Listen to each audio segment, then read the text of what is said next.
Инвестицијскиот период во земјава продолжува. Лидерот на ВМРО ДПМН Никола Груевски најави 4 странски инвестиции, кои според него ќе отворат 1300 работни места. Пред унијата на жени на ВМРО ДПМН Груевски потенцираше дека Светска банка не случајно ја рангира Македонија на високата 5-та позиција во Европа според бизнис климата и условите за правење бизнис.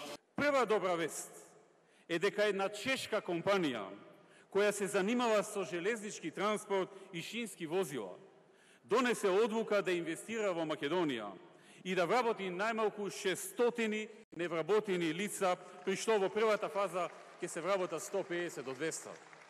Втората добра вест е што американска корпорација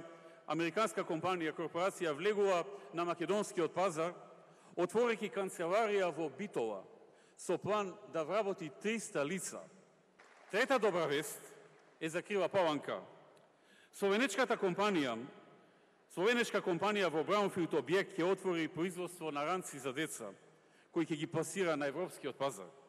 За почеток ќе започна скромно со 50 на вработувања со развојни планови за раст и за градба на Гринфилд објект.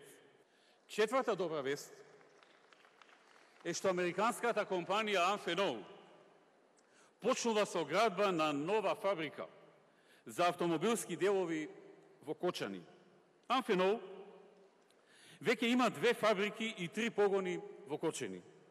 Градбата на оваа трета фабрика, односно четврт погон, треба да заврши во средината на 2017 и да отвори нови директни вработувања 400. Груевски ги потсети припатничките на понежниот пол за времето кога се затвараа фабрики, работници се отпуштаа од работа. Го спореди времето на владење на СДСМ со последниве 10 години, кога бројот на невработени континуирано се намалува, земјата е на мапата на странските инвеститори. Дека инвестициите се реалност, Груевски ја потенцираше новоотворената фабрика во Тетово од автомобилскиот сектор, инвестиција вредна 15 милиони евра. Според најавите, во оваа фабрика ќе работат околу 2000 лица.